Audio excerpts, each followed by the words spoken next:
Siswa kelas 12 semua yang Pak banggakan, karena sudah waktu, kita mulai saja untuk diskusi kita. Sesuai pengumuman yang Pak sampaikan kemarin, hari ini kita akan sedikit membahas tentang perkuliahan. Di layar, anak-anak sudah lihat Pak nulis dengan judul kemana nanti setelah lulus SMK, ya. Nah, sebelum lanjut, Pak awali terlebih dahulu dengan Pangastunkara Om Swastiastu. Siswa kelas 12 semua, barangkali anak-anak sudah menyimak, sudah juga membaca pengumuman-pengumuman di media sosial, kemudian ada juga di halaman resmi, bahwasanya untuk seleksi penerimaan mahasiswa baru tahun 2021 itu segera dimulai, di mana nanti tahapan-tahapannya ada yang dari siswa, ada juga yang bagian atau dikerjakan oleh operator sekolah atau bagian sekolah. Nah, namun sebelum itu dibahas, Pak akan langsung berbagi sedikit ke anak-anak, yaitu tentang kita nanti setelah lulus SMK. Mudah-mudahan nanti anak-anak bisa lulus semua tepat waktu sehingga bisa melanjutkan lagi atau melakukan program-program ke depan, ya. Nah, secara umum anak-anak mungkin ini 3 pilihan umum ketika sudah tamat SMK. Pilihan pertama ada bekerja, anak-anak. Pilihan umum yang pertama itu ada bekerja. Yang kedua ada belajar lagi, kerja, kuliah, atau yang ketiga itu berumah tangga. Boleh Pak? Boleh, kan udah tamat kan? Ya, cuman Pak tidak bahas yang ketiga, Pak cuma akan bahas nomor 1 dan nomor 2 saja. Ya. Nah, silakan anak-anak perhatikan. Pilihan pertama yang bisa anak-anak lakukan setelah tamat SMK itu, setelah tamat sekolah itu adalah bekerja. Pak akan coba uraikan sedikit tentang bekerja. Anak-anak bisa simak. Bekerja itu apa, Pak? Bekerja itu, Pak sederhanakan, bekerja adalah mengadu peruntungan, pengetahuan, dan keterampilan yang kita miliki untuk ditukarkan agar berubah bentuk menjadi materi atau uang. Itulah definisi bekerja secara sederhana, anak-anak. Nah, kenapa? Kok mengadu peruntungan, pengetahuan, dengan keterampilan? Itulah yang sudah anak-anak lewati dari begitu lahir, diajarkan keterampilan, diajarkan pengetahuan oleh orang tua sampai disekolahkan selama 12 tahun dari SD sampai SMA SMK. Nah, banyak atau sedikitnya pengetahuan dan keterampilan yang Anda dapat ya tergantung bagaimana Anda mengikuti proses pembelajaran. Yang rajin saat masuk, saat masih jadi siswa ya lebih banyak daripada temannya yang memang masuk sekedar-sekedar, kan gitu kan? Nah, selama 12 tahun itu kalian belajar, tentu banyak material atau finansial yang anak-anak habiskan, ya kan? Nah, setelah tamat inilah kita adu peruntungan, pengetahuan, dan keterampilan yang sudah kita miliki untuk kita ubah jadi materi, jadi uang. Istilah Bali yang itu pangulih mongnya. Atau segala pembiayaan-pembiayaan yang sudah anak-anak gunakan, anak-anak habiskan sampai nanti tamat SMK, ya kita tarik lagi. Dengan cara apa? Ya dengan mengadu peruntungan, keterampilan, dan pengetahuan yang kita miliki. Itulah yang disebut dengan bekerja. Nah, paham ya? Itu bekerja. Kemudian, ketika bekerja, anak-anak yang nanti akan memutuskan untuk bekerja, ketika kita bekerja, kita akan start mulai dari posisi tangga yang paling bawah sampai mencapai puncak atau tangga yang maksimal bisa kita raih. Atau di dalam dunia kerja itu disebut dengan meniti karir. Pak, saya nggak perlu dari tangga yang terbawah, Pak. Orang hotel itu punya saya. Iya, silahkan. Tapi tidak semua orang seberuntung Anda itu. Lazimnya kebanyakan orang pasti ya kalau dia kerja sama orang lain, dia akan mulai start dari tangga paling bawah. Betul kan? Kalau di hotel barangkali ya dari training, habis itu mungkin DW, dan terusnya naik.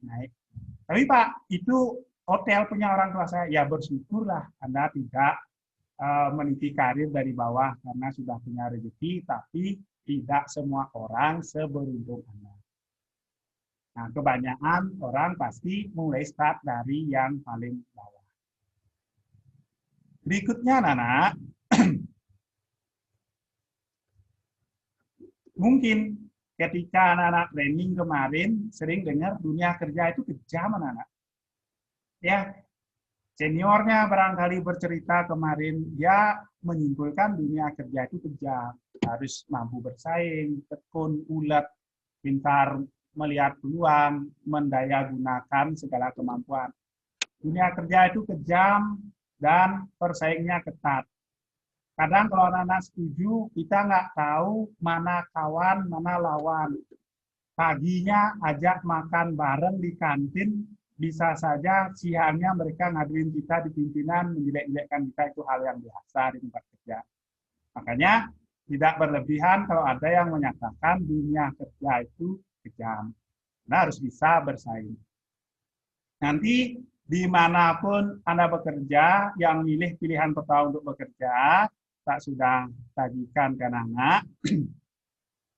Yang paling penting dimanapun bekerja, wajib anak-anak mempunyai dedikasi dan loyalitas. Dedikasi itu pengabdian pada perusahaan, loyalitas itu kesetiaan pada perusahaan. Mau kerja dimanapun harus punya dedikasi dan loyalitas. Setia sama perusahaan, punya jiwa pengabdian. Itu kuncinya. Ya, itu di dunia kerja. Berikutnya, faktor dominan dalam bekerja, ini Pak bagikan ke anak-anak. Dua faktor pertama itu adalah faktor yang paling penting, kompetensi sama komunikasi. Kemampuan diri yang anak-anak punya dengan berbekal pembelajaran selama 12 tahun, hampir 12 tahun ini, dan komunikasi, caranya berkomunikasi. Selain dua faktor itu, ada lagi dua faktor yang mempengaruhi. Faktor yang berikutnya apa? Dikenal dengan faktor X, anak-anak, yaitu koneksi. Itu di dunia kerja berlaku, anak-anak, koneksi atau faktor X. Dia punya hubungan apa dengan siapa itu berlaku. Pak yakin ketika anak-anak training itu pasti dengar faktor X. Oh ya, dia punya koneksi dengan manajer, dia punya koneksi dengan supervisor itu misalnya. Pak yakin ketika anak-anak kemarin ikut training itu sudah pernah dengar atau bahkan mengalami barangkali. Faktor berikutnya ada faktor misteri, anak. Faktor rezeki. Ini nggak bisa diapa-apain. Jadi faktor misteri datangnya dari Tuhan, dari Sang Ilahi. Ya, kita nggak bisa ngapa-ngapain. Kalau sudah rezeki kita mau diapa-apa itu pasti sama kita, kan gitu kan? Anak sudah tahu. Nah, itu anak-anak tentang bekerja, Pak bagikan jadi inti dari yang Pak sampaikan itu di bekerja, anak-anak. Pertama, tolong kompetensi dan pengetahuannya, dedikasi, loyalitas, dan anak-anak harus menyadari dunia kerja itu kejam. Kita nggak tahu siapa lawan, siapa kawan. Itu harus bisa anak-anak terima. Kalau emang nggak kuat, ya berusaha berwirausaha dong. Kamu yang jadi bosnya, kamu yang jadi anak buahnya. Mau seperti apa ya terserah kamu. Semasih kamu kerja sama orang lain, terus berbanyak, ya jangan ngeluh, jangan apa ya, jangan komplain kalau dunia kerja itu kejam. Gitu. Berikutnya, ini yang Pak bahas, penjelasan singkat tentang kuliah. Mudah-mudahan apa yang Pak sampaikan hari ini sedikit tidaknya bisa memberikan anak-anak gambaran, bisa memberikan anak-anak bayangan seperti apa perkuliahan. Apa sih yang membedakan orang kuliah tamat dengan masuk TK, SD, SMP, SMA, SMK yang sudah anak-anak lagi. Pertama, kita bahas dari alasan atau latar belakang. Kenapa sih orang itu kuliah, Pak? Yang pertama, orang kuliah itu adalah untuk meningkatkan pengetahuan dan keterampilan. Atau dalam bahasa kerennya disebut membekali diri. Nah, dia pengen membekali dirinya dengan pengetahuan dan keterampilan, makanya dia kuliah. Saya kayaknya belum cukup hanya tamat sampai SMK, misalnya. Itulah yang disebut dengan membekali diri. Yang kedua, orang pengen mendapatkan penghargaan, prestis. Yaitu biasanya kalau di masyarakat, di status sosial, orang cenderung juga akan melihat dari gelar, dari titel yang dia ajang. Orang akan merasa segan kalau namanya ada gelar, ada embel-embel gelar di belakangnya, ketimbang namanya, misalnya, Wayan Yastito titik, itu aja nggak ada apa-apa di belakangnya, tentu akan beda kesannya kalau ditambahkan dengan gelar akademik. Walaupun sebenarnya nggak sepintar-pintar gelarnya, kan gitu kan. Jadi itulah namanya motivasi atau latar belakang orang kuliah, dia pengen dapat penghargaan prestise atau mungkin pangkat, dia dua atau kelihatan pintar. Jadi tadi contohnya, kalau nyamannya cuma di belakangnya titik, itu ada nggak ada apa-apa, tentu tanda kutip kesannya agak kurang dari yang majang gelar, betul kan? Bagi masyarakat juga berlaku, tak yakin anak-anak juga paham. Berikutnya, ada juga karena tuntutan dunia kerja. Nah, dunia kerja menuntut minimal diploma 1, diploma 2, dan seterusnya. Makanya orang kuliah. Kalau saya nggak kuliah gimana? Contohnya gini, di dunia kerja perlunya diploma 1, ternyata kamu hanya tamat SMK, jelas tidak bisa diambil. Kan itu kan? Logika sederhana aja. Atau gini, kalau di dunia industri itu ada dua pilihan, buruk sama baik, perusahaan akan pilih yang mana? Yang baik pasti. Yang buruk dibuang, tuh kan?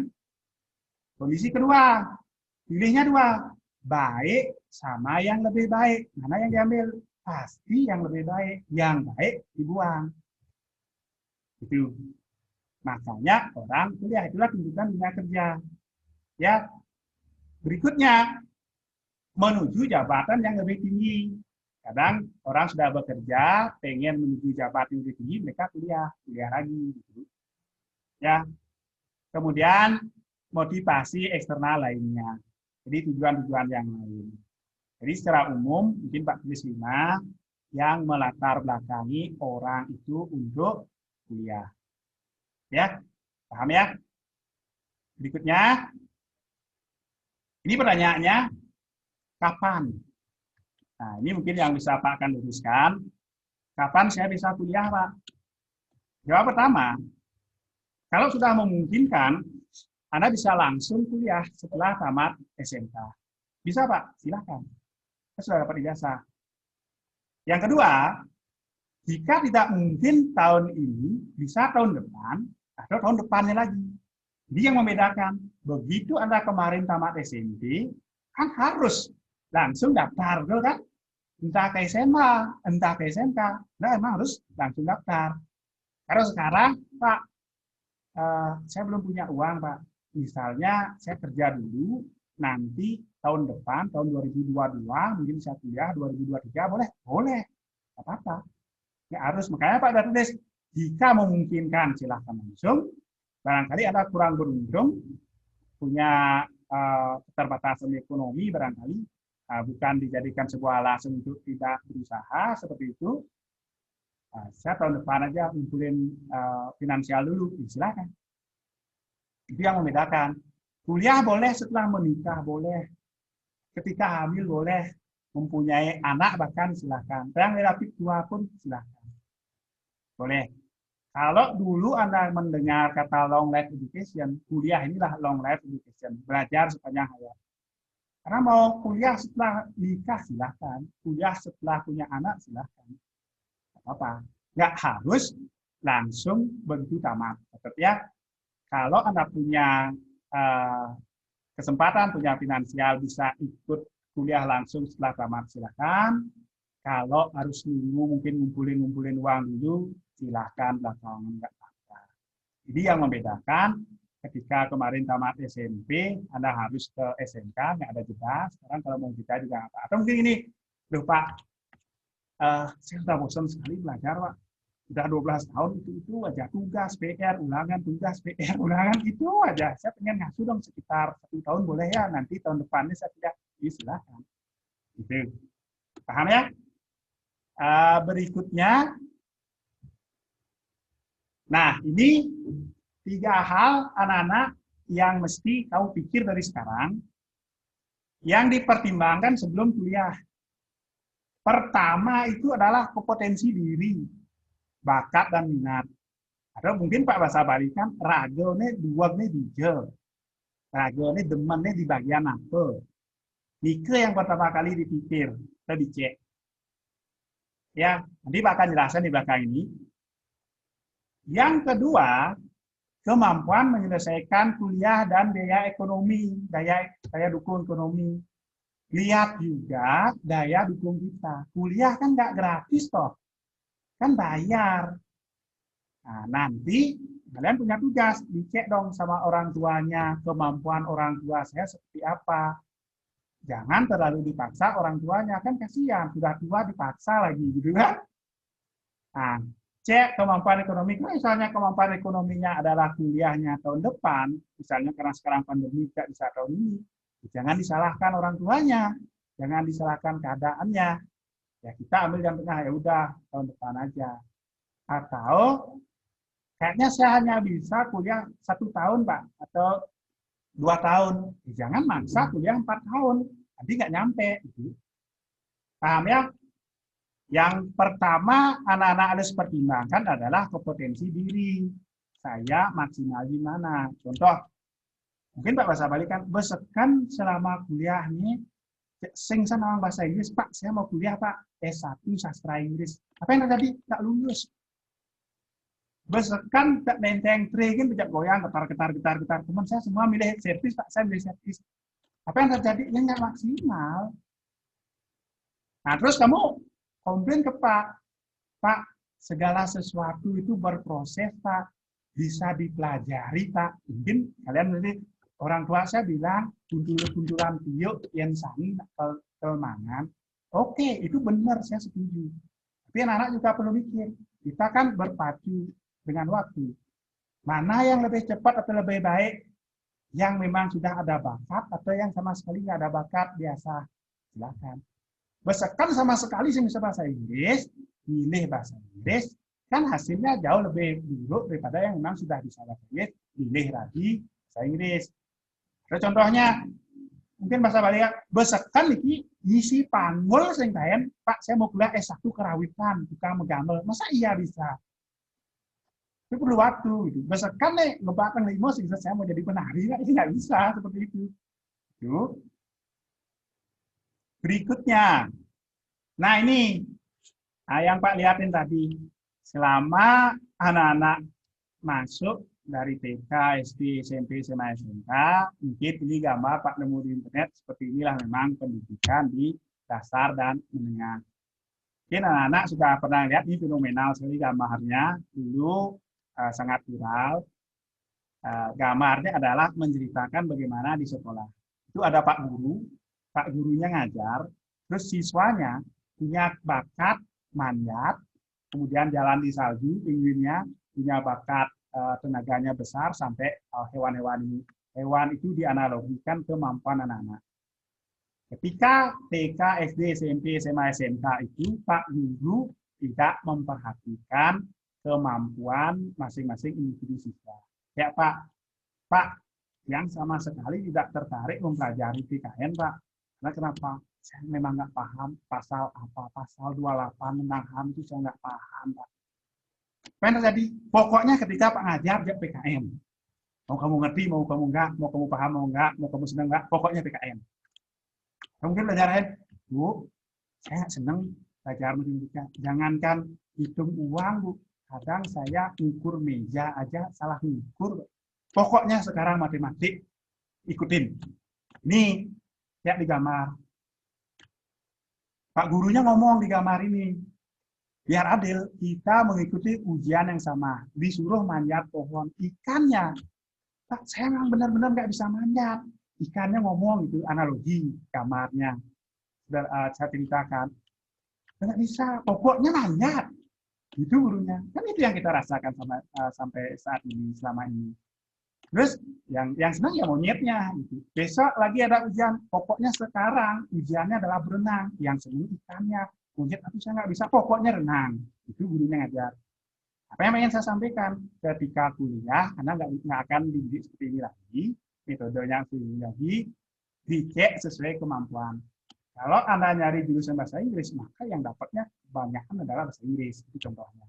Hanya cek, yang tadi Pak tulis adalah cek kompetensi. Nih, kompetensi dirinya dicek, pinternya saya di mana, maksimalnya saya di mana, senengnya saya di mana, atau bakat saya di mana.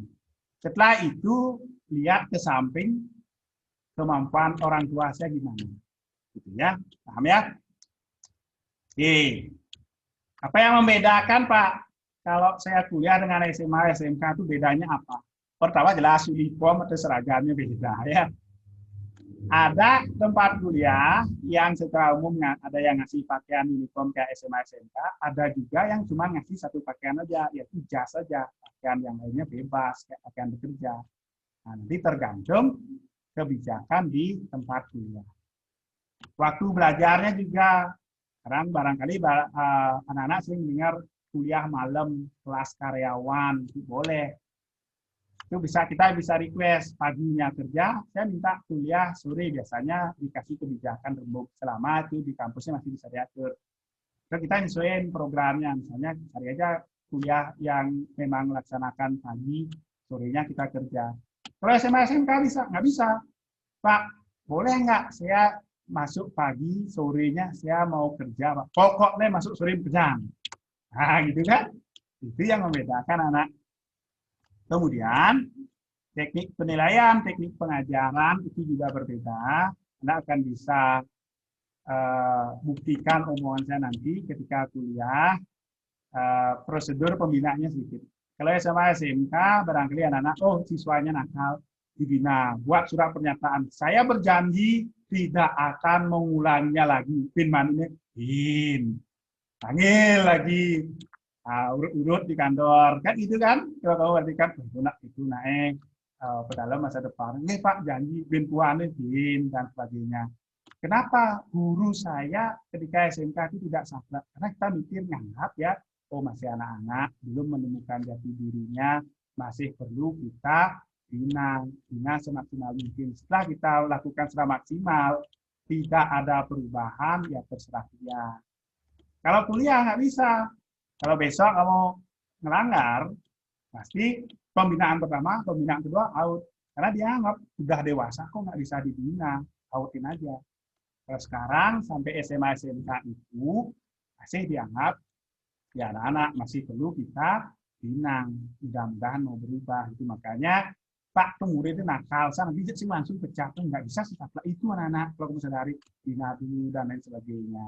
Mudah-mudahan dia berubah. Kita tetap guru SMA SMK itu mikir semua siswa pada dasarnya adalah orang baik. Mungkin saja cara bergaulnya kurang baik, mungkin saja lingkungnya kurang baik atau gimana kurang baik sehingga siswa yang awalnya baik kelihatan tidak baik. Kalau di tempat kuliah dia akan mikir ini mahasiswa saya sudah dewasa, harusnya dia sudah bisa berpikir sendiri. Itu bedanya. Ya, orientasinya juga beda. Kalau kemarin itu mungkin dipaksa orang tuanya harus masuk. Kalau kuliah ya karena diri sendiri gitu. Ya. Berikutnya. Nah, ini Pak akan jelaskan biar kamu paham gelar akademik. Orang kuliah biasanya akan mendapatkan gelar akademik, bahasa Belandanya titel, tapi tidak semua kuliah mendapatkan gelar akademik. Sekarang kita bahas sama-sama, mudah-mudahan anak-anak ada sedikit bayangan. Ya, gelar akademik. Gelar akademik adalah gelar yang diberikan pada lulusan satuan pendidikan tinggi bidang tertentu di perguruan tinggi. Nah, di masyarakat itu disebut dengan titel, anak-anak, titel bahasa Belanda. Biasanya akan diberikan mulai jenjang diploma 3, diploma 4, sarjana, magister, dan doktor. Ini biar anak paham. Jadi, misalnya di jadwal ngajar guru, ada gelar akademik di belakang gurunya, kamu nanti setelah Pak jelaskan, kamu mesti tahu gurunya tamatan apa, jurusan apa, dia level berapa. Anak kan tahu. Mungkin kalau sudah ada yang tahu, sudah paham, ya tinggal dilengkapi. Ya, jadi gelar akademik yang dipajang adalah hasil dari proses kuliah. Akan tetapi tidak semua proses perkuliahan atau tidak semua kuliah itu memberikan gelar akademik. Itu biar anak-anak pahami. Jadi kita tidak bisa berkesimpulan begitu kuliah kita pasti dapat gelar akademik. Ya, sesederhana itu. Ini sudah jelas. Biasanya akan diberikan mulai jenjang diploma 3, diploma 4, S1, S2, S3. Jadi kita bahas. Ya. Oke. Ini penjelasan gelar akademik, Anda lihat. Kalau dulu ada yang ngasih D1, D2 itu ada gelarnya, kayaknya sekarang setahu Pak itu nggak ada. Ya, kalau kamu hanya kuliah diploma 1, diploma 2, 1 tahun, 2 tahun, setahu Pak, tolong dikoreksi, barangkali Pak salah sebut, tidak ada. Kalau dulu ada. Yang sekarang setahu Pak itu ada dari 3 tahun, diploma 3, diploma 4, S1, S2, S3. Ini sudah ada gelarnya. Nanti kita bahas. Ya, paham ya sampai sana? Berikutnya, nah ini contoh penulisannya. Nah, anak bisa baca, carikan beberapa contoh yang memang karena mereka sudah selesai kuliah, itu sudah diberikan pengakuan atau bukti kelulusan ketika dia sudah tamat. Ini sudah ada contoh S1 dan S2. Dari sini seharusnya Anda sudah tahu, misalnya nanti cek di jadwal mengajar gurunya, oh saya sudah tahu guru saya tamatan apa, jurusannya apa. Misalnya yang gelar yang paling sering itu SPD. SPD itu apa sih Pak? Kalau di guru, oh misalnya pendidikan. Dia sudah kuliah 4 tahun jurusan pendidikan. Entah pendidikan apa. Gitu. Jadi yang paling sering dibaca lagi di gelar guru MPD, Magister Pendidikan. Jadi dia sudah kuliah sampai di Master Pendidikan. Apa itu nanti di belakang akan bisa jelasin. Ya. Nah ini yang S1 itu bisa anak-anak daftar setelah tamat. Kita lanjut dulu. Ini kamu lihat, di Indonesia itu ada berdasarkan KKNI, Kerangka Kerja Nasional Indonesia, ada 8 level pendidikan. Ya, dari level 1 sampai, dari 8, 9. Dari level 1 sampai 9. Kalau anak-anak cek, berarti posisi anak-anak nanti ketika tamat adalah di level 2 ketika tamat. Sekarang sudah tamat atau belum? Belum ya? Belum, berarti masih level 1. Paham ya? Nanti bulan Mei anak-anak tamat, naik levelnya ke level 2. Siapa yang memberikan level KKNI? Tempat kerja. Nah, Kerangka Kerja Nasional Indonesia. Jadi sekarang di posisi anak-anak karena ijazah terakhir yang anak punya adalah SMP atau belum tamat SMK, sejatinya kalau di dunia kerja mereka akan memandang anak-anak berada di level 1. Nah, belum tamat SMA, SMK. Ditamat menjadi level 2, kuliah 1 tahun menjadi level 3, 2 tahun level 4, kemudian D3 level 5, S1 level 6, kemudian profesi level 7, kalau S2 level 8, S3 level 9. Nah, ini dia sekarang anak Pak guru-guru itu berada di level 6, level 7. Nah, kalau dari pendidikan sementara saat ini Pak sendiri syukur sudah menyelesaikan sampai di level 8 sampai dari 9 yang ada. Ya, silakan S2 di sana. Guru-guru kalian semua sekolah secara KKNI itu berada di level antara 6, 7, 8 dari 9 yang ada. Ya, tidak usah berkecil hati, nanti seiring berproses anak-anak akan bisa sampai ke level atas itu, bahkan sampai level 9. Jadi biar anak tahu di dunia kerja dia akan lihat skema seperti ini. Level 1, level 2 sampai level 9. Paham ya?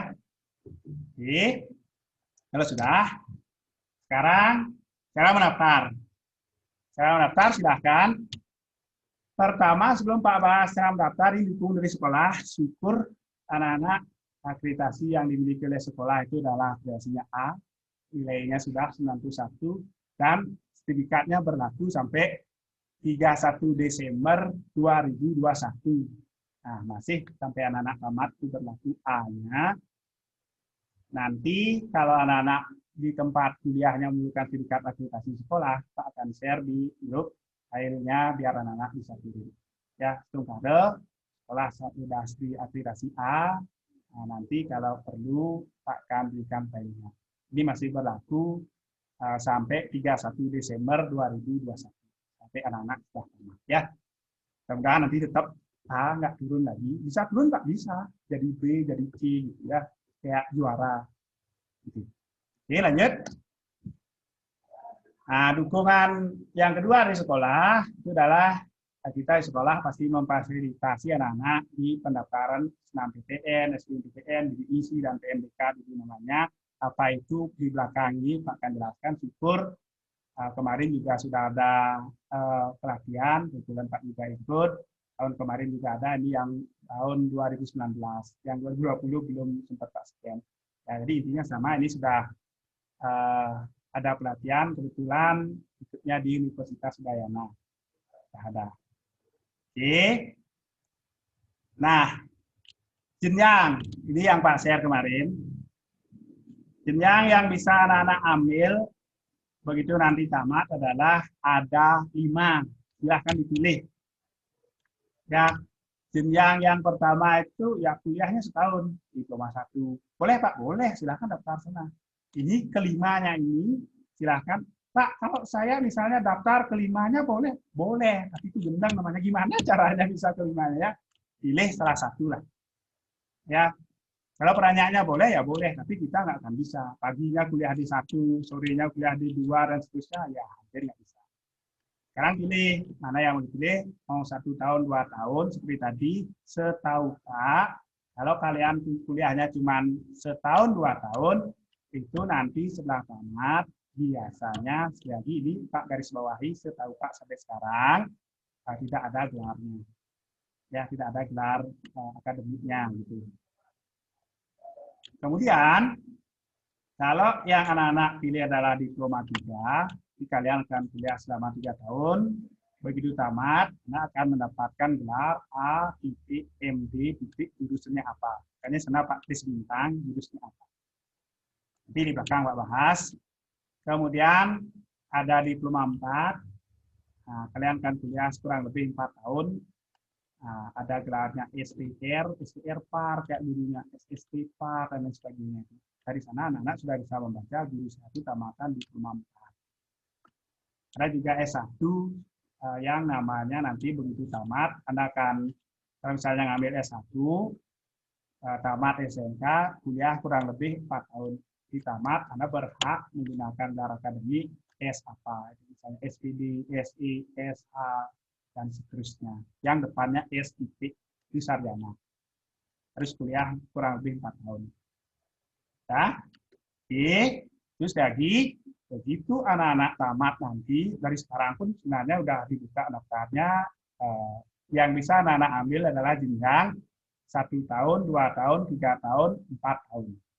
Dengan segala fasilitas, hak, dan kewajiban yang ada. Nah, Pak lanjut dulu. Jadi ya tambahan setelah tamat itu pun, setelah tamat kuliah 4 tahun pun kalau mau kuliah lagi boleh, masih ada lagi 2 jenjang. Kalau kamu sudah kuliah 4 tahun, S1 atau S2, mau kuliah lagi ada, namanya adalah pasca sarjana. Nah, pertama itu ada program magister, S2. Kalau besok sudah lulus magister, master, namanya atau dia berhak menggunakan gelar M titik apa. Master pendidikan, MPD, dan seterusnya. Terakhir, yang paling tinggi, kalau sudah tamat S2, kuliah lagi boleh S3. Paling tinggi S3, nggak ada SDLR. S3 itu gelarnya sudah ada doktor. Ini sebagai tambahan, biar anak-anak paham. Ya. Oke. Terus, gimana cara daftar kuliah, Pak? Pertama, Pak tulis ini, jika nanti kamu hanya akan kuliah 1 tahun, 2 tahun, caranya 2. Cara pertama ya langsung datang ke kampusnya, si formulir di sana. Atau cara yang kedua, daftar online, buka webnya, habis itu isi di sana. Kayak daftar sekolah, misalnya kayak waktu daftar ke SMK ini, buka web sekolah, habis itu daftar di sana. Ditulis, atau diingat, kalau kamu nanti hanya kuliah 1 tahun, 2 tahun, cara mendaftarnya 2. Datangi kampus yang akan kamu dinanti atau tempat kamu yang akan kuliah, atau buka webnya, daftar di sana. Itu caranya 2. Paham ya? Sudah 1 tahun, 2 tahun. Oke. Berikutnya, jika kamu kuliah 3 tahun, D3, D4, S1, perguruan tinggi swasta. Perguruan tinggi ada 2. Perguruan tinggi negeri, singkatnya PTN. Perguruan tinggi swasta, singkatnya PTS. Perguruan tinggi negeri dikelola oleh pemerintah, perguruan tinggi swasta dikelola oleh yayasan. Sama kayak SMK negeri, SMK swasta itu. Kalau kamu kuliahnya adalah di perguruan tinggi swasta, jenjang D3, D4, S1, caranya hampir sama seperti tadi. Datangi kampusnya atau daftar di web kampusnya. Bisa. Berikutnya, kalau kamu nanti akan mendaftar, ini khusus. Ya, kalau kamu akan mendaftar jenjang diploma 3, diploma 4, S1, Politeknik Negeri, baik di Bali maupun luar Bali. Ada Politeknik Negeri Bali, Politeknik Negeri apa lagi yang lainnya di luar Bali. Kalau kamu kuliah D3, D4, S1, rencana daftar, caranya bisa daftar di kampusnya, daftar online juga bisa, atau ikut SNMPN, Seleksi Nasional Masuk Politeknik Negeri. Nah, itu sudah ada alamatnya. Pak, kalau saya masuk Politeknik, cuma 1 Politeknik Negeri Bali, cuma 1 tahun gimana? Kayaknya tidak perlu ikut ini. Datang langsung atau buka halaman webnya. Tidak perlu ikut yang nomor 3. Ya, paham ya? Oke. Berikutnya, cara daftar kuliah, ini yang sudah dibuka. Jenjang diploma 4 atau S1 perguruan tinggi negeri di Bali maupun di luar Bali. Pak, saya nggak ngerti, Pak. Perguruan tinggi negeri itu yang mana? Perguruan tinggi swasta itu yang mana? Oke, mungkin Pak, biar anak-anak cepat ngerti, Pak sebut merek atau sebut nama kampusnya. Perguruan tinggi negeri yang ikut SMPTN, setahu Pak, mungkin nanti kalau ada yang terlewat, ingetin, jika kamu akan kuliah pertama ke Universitas Pendidikan Ganesha Singaraja, Undiksa Singaraja. Jika kamu akan kuliah di ISI Denpasar, jika kamu akan kuliah di Universitas Udayana, jika kamu akan kuliah universitas-universitas yang lain yang diselenggarakan oleh pemerintah, baik di Bali, luar Bali, itu kalian bisa pakai 1, 2, 3 jalur ini. Pertama, sebentar. Berarti universitas selain yang Pak sebutin tadi itu swasta, iya. Ya, jadi setahu Pak, yang di negeri di Bali itu Uniksa Singaraja, habis itu ISI Denpasar, kemudian Universitas Udayana, kemudian IHDM dulu, IHDM sekarang Universitas Sri Bagus Sugriwo, disahkan pusat di internet itu juga negeri. Habis itu ada yang di Politeknik dan lain sebagainya itu juga negeri. Silahkan dicek di internet aja. Ya, jadi lagi Pak Riswai ada kalau ada yang terlewati yang dari yang Pak sebut, jadi bisa dikoreksi. Ya. Nah, cara daftar gimana Pak? Caranya daftar pertama dari nomor 2 dulu. SNMPTN atau biar cepat biasanya mereka bacanya SNAMPTN gitu. Dibaca SNAMPTN ya. Oke, SNAMPTN itu Seleksi Nasional Masuk Perguruan Tinggi Negeri. Enggak lulus SNAMPTN, SBMPTN. Itu prosedurnya. Yang berikutnya, ini khusus yang dari keluarga kurang mampu secara ekonomi, mohon maaf tanda kutip kurang mampu dari segi ekonomi, bisa mengajukan beasiswa yang namanya jalur beasiswa bidik misi dulu. Tapi dari tahun kemarin, bidik misi itu sudah diganti namanya menjadi KIP kuliah. Ini lumayan, Pak. Kalau saya dapat bidik misi atau yang sekarang jadi KIP kuliah itu gimana Pak? Nah, hasilnya dulu ya. Hasilnya Pak sampaikan. Kalau kamu mendapatkan itu, maka kamu hanya perlu tinggal belajar aja. Segala pembiayaan sudah ditanggung oleh negara. Kamu sudah diberikan biaya oleh negara, kamu tinggal ikut belajar saja sampai tamat. Caranya mendapatkan gimana? Nanti baca di webnya, di alamat webnya, daftar di sana. Ya, syarat-syaratnya apa, ada survei, dan lain sebagainya. Tuh. Berikutnya, Pak lanjut dulu. Nah ini, anak-anak khusus yang akan kuliah ke perguruan tinggi negeri, ini Pak yang akan difasilitasi di sekolah. Nanti kalau di syarat pendaftarnya ada tulisan, ada syarat, sekolah, bla bla bla bla, itu belakangnya. Pasti harus ke sekolah. Sekolah menginput data raport semester 1 sampai 5. Itu hanya bisa dilakukan di sekolah. Silahkan chat Pak pribadi di Telegram, boleh di Pak juga boleh. Silahkan, atau maksudnya ditanyakan. Kalau datang ke sekolah, belakang. Kalau memang belum jelas. Tandanya adalah kapan saya harus kontak ke sekolah. Kalau syaratnya ada tulisan sekolah bla bla bla bla bla. Itu sekolah. Pasti. Ya. Nah, ini anak-anak khusus untuk yang akan kuliah. Ini Pak saya kasih catatan. Ini yang Pak bahas ini adalah khusus yang akan kuliah ke perguruan tinggi negeri atau yang akan nyari beasiswa. Silahkan ikuti. Pak, kalau saya kuliah 1 tahun, 2 tahun ini diikuti Pak, nggak usah, didengerin aja. Nggak usah pakai ini, emang nggak diperuntukkan untuk itu.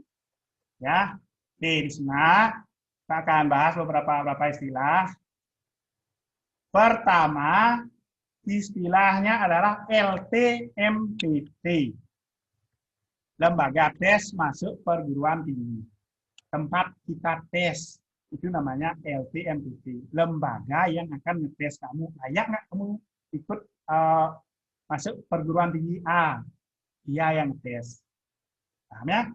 Jadi lagi, pertama istilahnya adalah LTMPT, lembaga tes masuk perguruan tinggi. Pak, contohnya gini, Pak, saya kayaknya punya bakat menari, saya pengen kuliah S1 jurusan tari di ISI Denpasar, misalnya. Kamu daftar, habis itu kan ada tes. Yang ngetes itulah namanya LTMPT. Berikutnya, PDSS. Nah, istilah yang kedua adalah PDSS, Pangkalan Data Sekolah dan Siswa. Siapa yang isi PDSS, Pak? Sekolah. Apa yang diisi Pak oleh sekolah di PDSS, NISN siswa, data siswa, dan rekamannya selama 5 semester, nilai, habis itu kelakuan, itu diinput semua di sekolah melalui PDSS. Kapan bisa pakai PDSS, Pak? Ketika kamu ikut SNMPTN. Aman kamu ke kuliah di universitas negeri, mahro ngurus semiki. Aman sing perlu. Coba sing paling.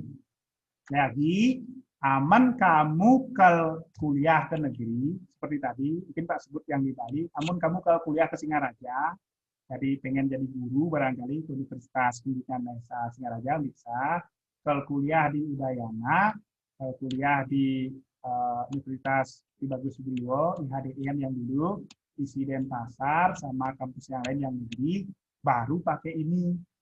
Kalau kamu nggak kuliah ke sana, dari yang Pak sampaikan, nggak usah, diabaikan aja. Tuh. Ya, jadi PDSS sudah. Jadi yang nanti akan ikut PDSS adalah sekolah. Silakan kalau kamu mau kuliah sana, tolong kontak chat Pak secara pribadi. Habis itu biar Pak input NISN-mu, kemudian rekaman raportnya juga diinput. Jadi baru kamu bisa ikut tes. Ya, pokoknya baca baik-baik syarat kuliah. Kalau ada syaratnya adalah sekolah bla bla bla bla itu kamu koordinasi ke sekolah. Ya. Berikutnya senam PTN. Kamu lihat ini nanti file slide yang dari LTMPT-nya akan tak share. Kalau kamu pengen ikut senam PTN, lihat dulu syaratnya. Syarat sekolah. SMA, SMK punya NPSN kita sudah. Yang kedua, akreditasi sudah tadi. Kan dapat lihatin singkatnya. Akreditasi A mendapat jatah 40% dari jumlah siswa. Kamu kalikan. Yang boleh ikut SMPTN atau senam PTN adalah 40% kali 386. Kelas 12-nya 386. Berarti yang boleh ikut senam PTN adalah 40% kali 386. Sekian orang aja yang boleh. Itu di sekolah. Nah, yang ketiga lihat. Mengisi PDSS, data siswa yang ikut. Jadi kalau kamu pengen ikut senam PTN, tolong koordinasi ke sekolah. Itu di sekolah. Di siswa, baca syaratnya. Siswa kelas terakhir, udah benar. Kamu kan sudah kelas 12 semua toh. Yang kedua, memiliki prestasi akademik. Ini dibuktikan dengan rapor. Yang ketiga, memiliki NISN. Sudah semua memiliki NISN. Ini ada tulisan lagi. Dan terdaftar di PDSS. Akan tetapi belum terdaftar di PDSS. Biar terdaftar gimana? Kamu ngelapor ke sekolah. Biar Pak daftarin NISN-mu di PDSS. Memiliki raport semester 1 sampai 5. Sudah punya? Sudah. Kemudian yang diisikan di PDSS. Siapa yang isi raportnya semester 1 sampai 5 di PDSS? Ya, sekolah. Makanya kalau kamu mau ikut senam PTN, tolong lapor ke sekolah. Ya. Kemudian berikutnya itu senam PTN. Istilah berikutnya UTBK. Istilah berikutnya kalau nyari kuliah UTBK, ujian tulis berbasis komputer. Kayak ulah umum berbasis komputer. Nah, itu namanya kalau nyari kuliah UTBK. Ya, kayaknya kamu kayaknya sudah terbiasa ngelototin komputer, jawab soal, tak kira seharusnya kamu nggak ada kendala ikut UTBK. Ya. SBMPTN.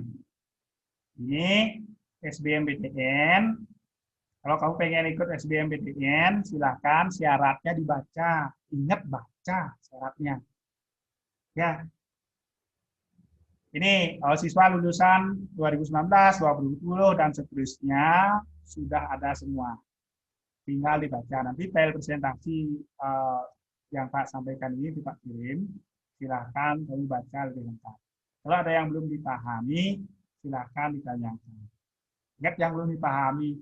Kalau besok kamu nanya, Pak, bagaimana syarat ikut SBMPTN? Pak nggak jawab. Baca, kita.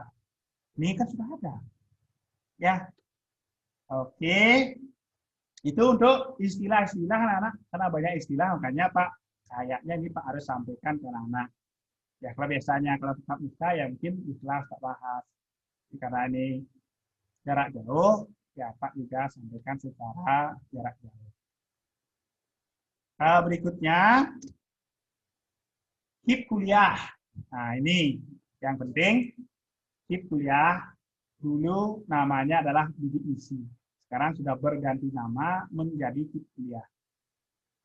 HIP kuliah diperuntukkan oleh siswa pendaftar dari keluarga kurang mampu secara ekonomi. Itu dilihat syaratnya nomor 1, berasal dari keluarga kurang mampu secara ekonomi dapat mengajukan bantuan biaya pendidikan dengan skema Kartu Indonesia Pintar Kuliah, HIP kuliah.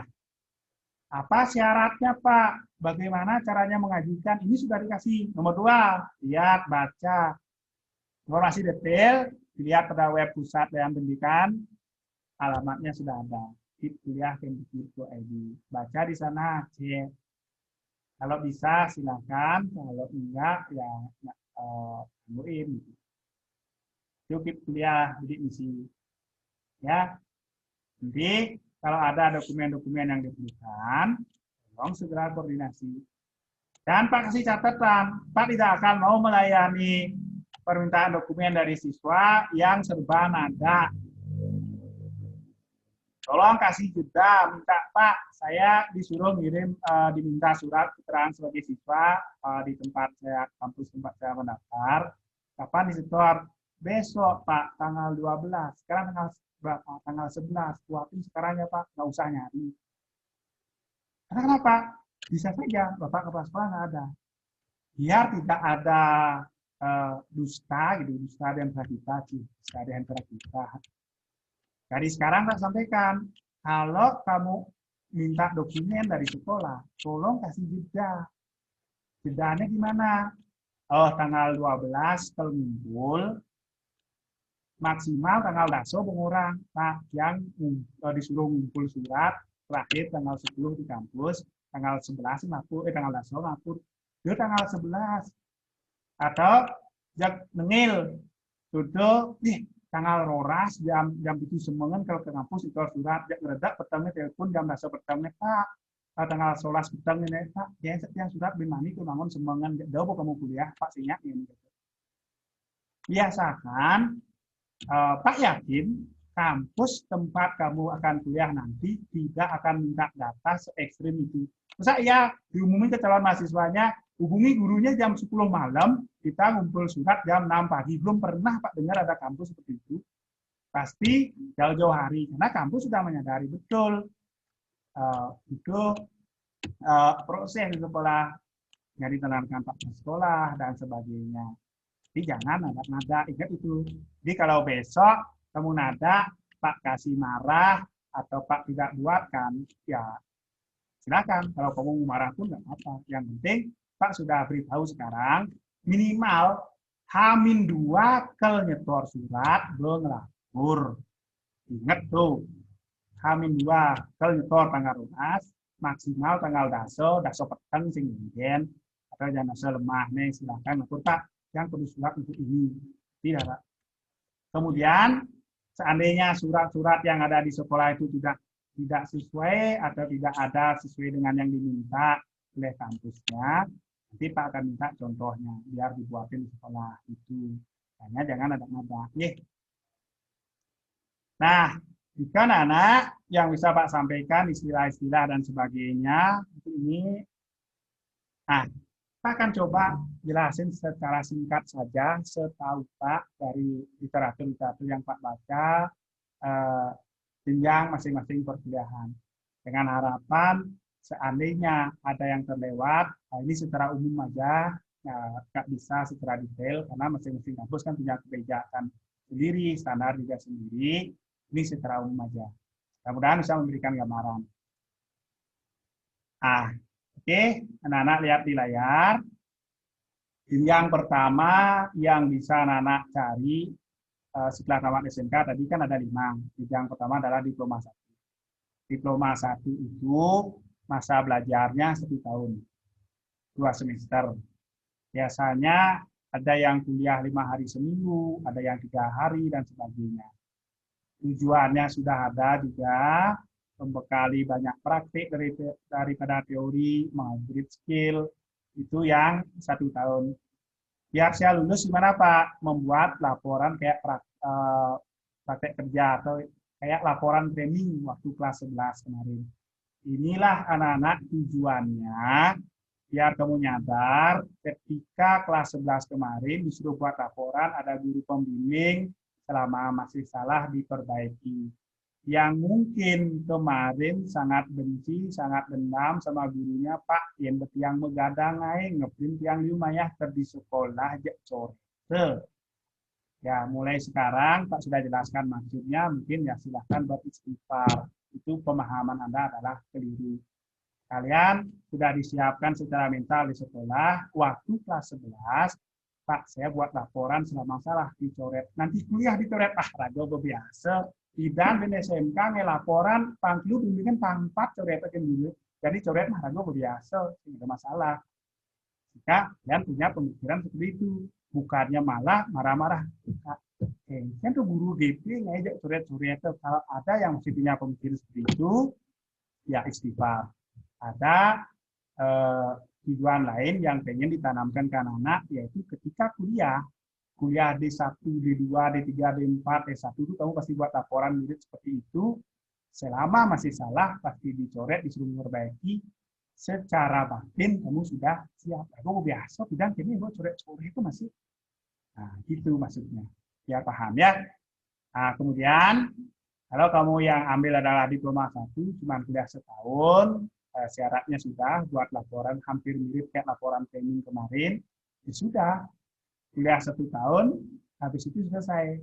Habis itu buat caption graduation at apa, atau akhir penantian, itu captionnya buat itu dan sebagainya. Ya, sudah selesai.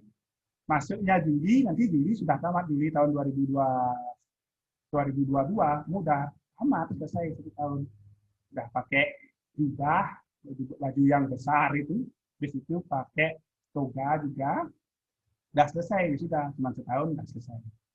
Ya, jadi kalau yang kamu pilih adalah 2 tahun, hampir mirip juga dengan yang 1 tahun tadi, cuma lebih padat aja yang di diploma 2. Ya, baik yang diploma 1, baik yang diploma 2 yang kamu pilih, setahu Pak, sampai saat ini kayaknya non-gelar. Di wisuda Pak, pasti di wisuda. Tapi setelah di wisuda, ya anak tidak dapat gelar akademik. Kalau hanya kuliah selama 1 tahun atau 2 tahun. Paham ya? Oke. Kalau orientasinya adalah pengen dapat gelar, minimal kamu harus kuliah jenjang diploma 3. Jadi kamu lihat, diploma 3 itu, kamu akan menempuh atau kamu akan kuliah sekitar 3 tahun, 6 semester. Nah, ada yang hari belajarnya 5-6 hari, ada yang 4, itu tergantung di kampusnya. Ya, syaratnya juga ada praktek training, kemudian membuat juga karya seperti laporan training itu. Kemudian, kalau kamu sudah di jenjang diploma 3, kamu berhak menggunakan gelar akademik atau di belakang namanya itu akan ditambahkan gelar. Contohnya di sini sudah ada A.MD apa.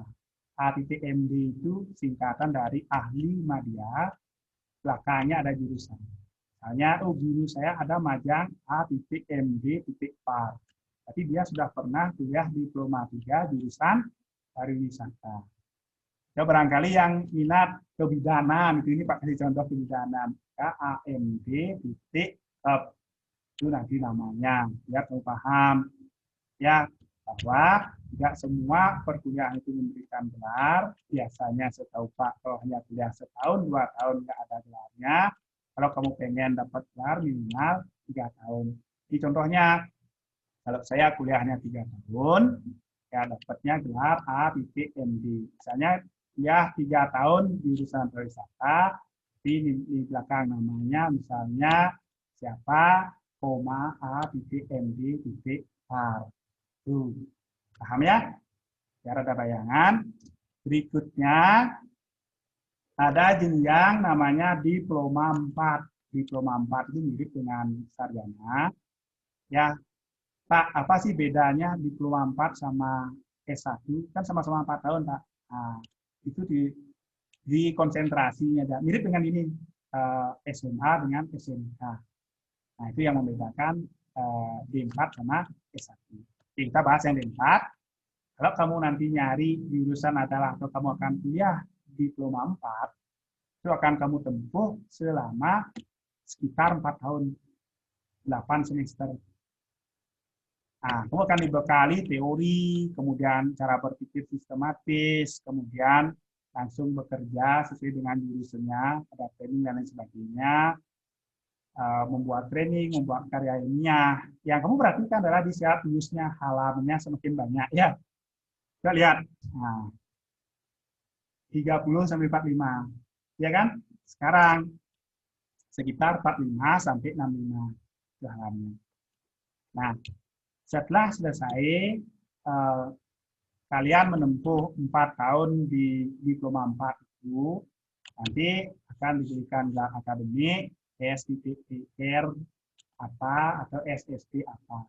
Itu contohnya STR Par, SST Par, dan sebagainya. Itu yang bisa didapatkan setelah lulus diploma 4. Paham ya? Oke. Berikutnya, terakhir yang bisa kamu daftar setelah tamat SMK itu adalah kuliah S1 tersarjana. Kuliah S1 sama kayak D4 tadi, waktunya sekitar 4 tahun, harus kuliah sekitar 4 tahun. Dibekali teori sesuai bidang jurusannya, cara berpikir sistematis juga ada, syarat lulus juga ada, mengikuti pengabdian masyarakat KKN, kuliah kerja nyata, bukan korupsi, kolusi, nepotisme, bukan KKN.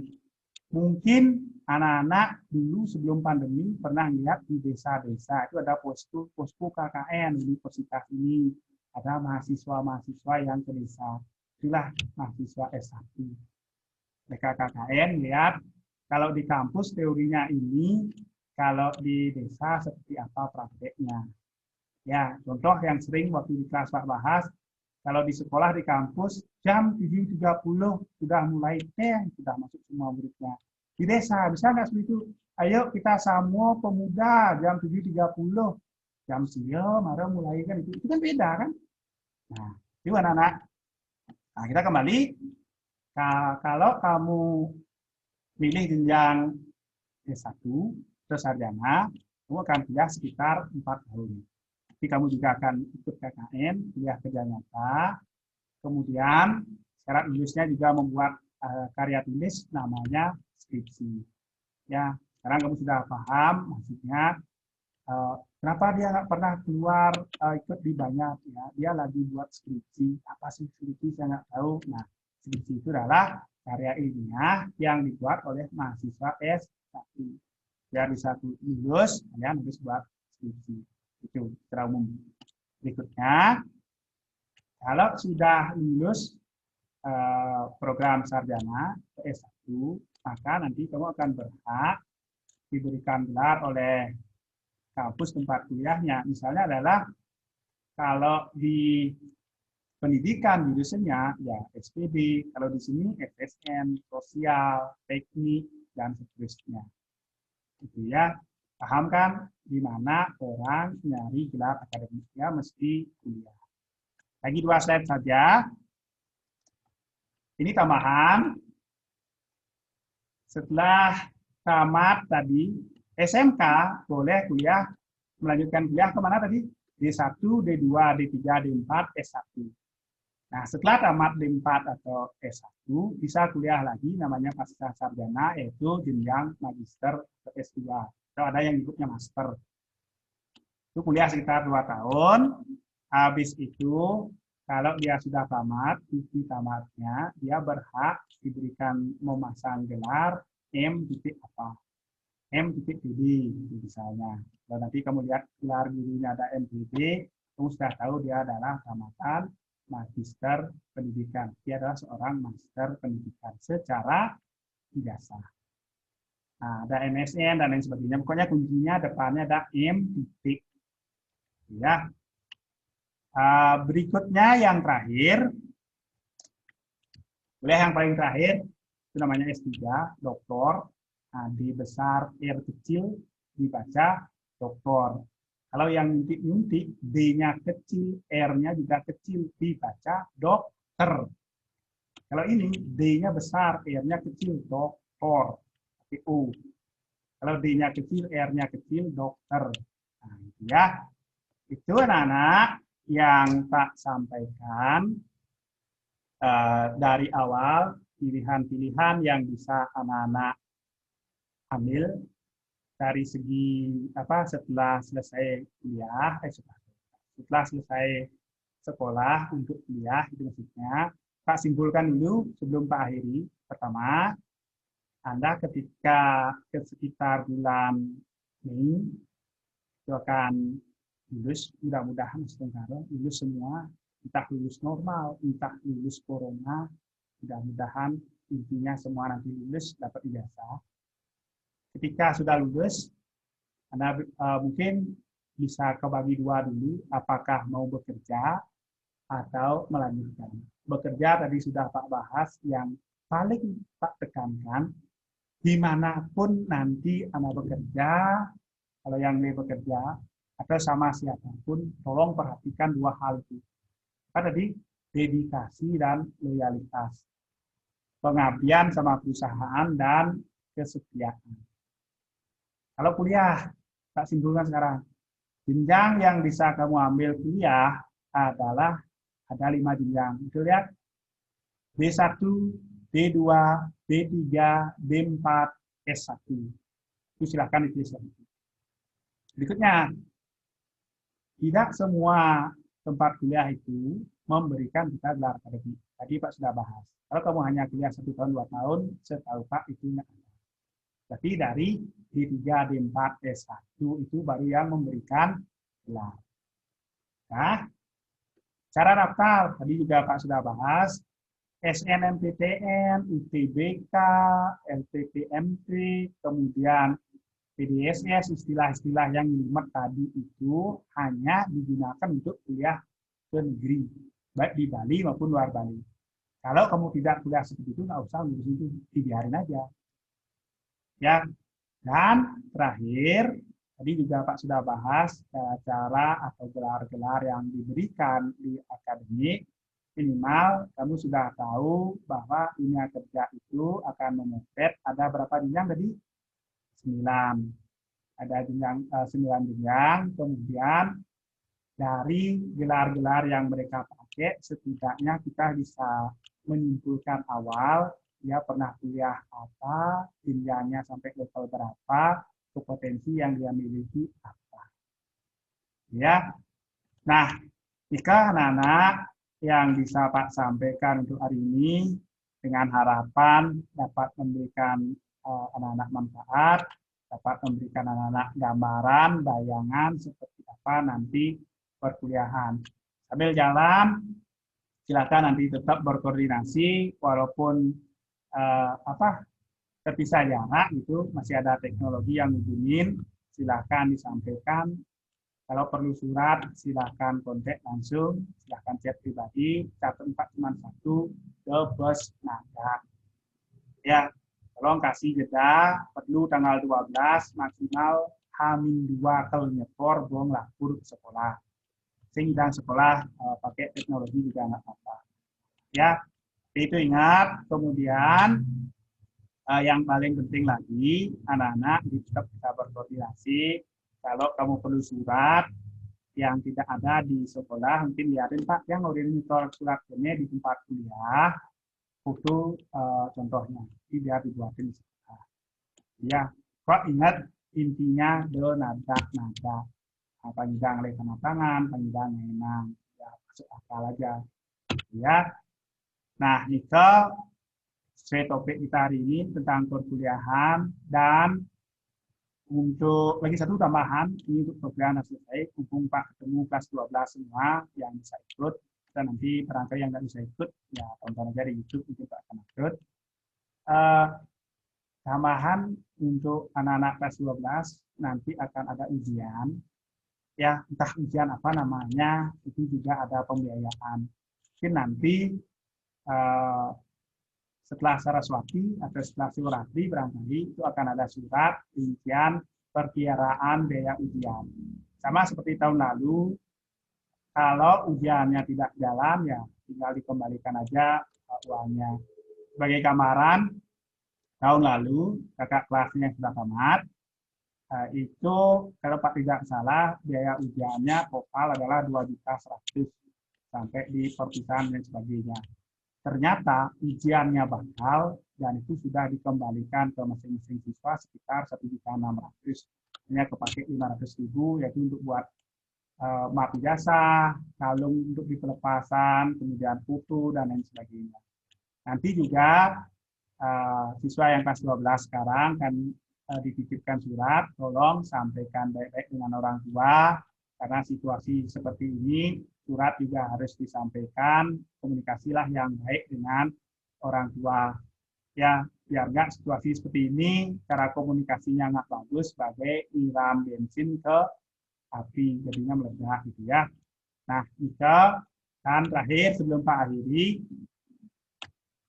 nanti ini pengumuman awal saja. Setelah selesai ujian, itu saat pengambilan ijazah ada penyerahan buku kenang-kenangan dari siswa. Satu siswa itu nukar ijazah dengan satu buku apapun boleh, yang penting tidak buku pelajaran untuk di perpus. Ya, karena dari dulu-dulu perpusnya belum ready, maunya tahun lalu ada seperti itu, lasim seperti itu, ya ada kenang-kenangan dari siswa yang tamat berupa satu buku bacaan, yang penting buku apapun boleh. Pak, buku bekas boleh Pak? Ya, yang penting layak pakai aja, bekas juga apa, yang penting tidak buku belajar. Nanti Pak, saya nyumbang buku Pak, apa buku LKS, nah ya nggak usah lah ya. Nah itu satu siswa satu buku. Filosofinya gimana Pak? Mungkin gini, Pak, saya ambil ijazahnya, terima kasih sudah mengajarkan saya selama 3 tahun, ini bukunya secara simbolis saya perhatikan, saya kembalikan, buku-bukunya saya kembalikan, isinya saya sudah simpan di pikiran, di otak saya. Itu analogi filosofinya.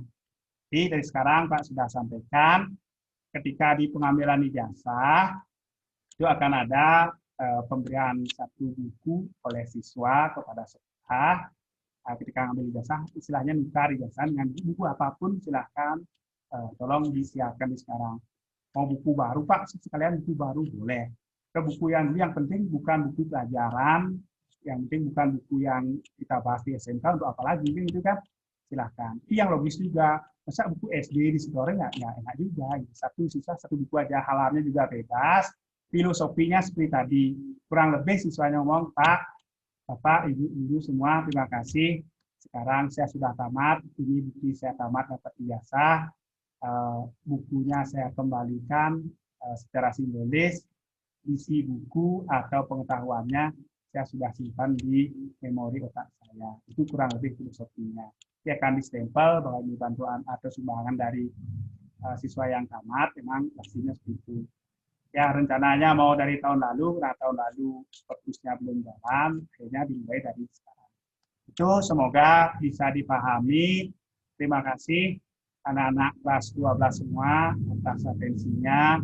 Semoga apa yang Pak bagikan ke anak-anak dari pengalaman yang pernah Pak lalui, dari pengetahuan yang pernah Pak baca di buku, di literatur lainnya, bisa sedikit memberikan anak-anak gambaran atau memberikan anak-anak sedikit bayangan untuk nanti melangkah setelah tamat.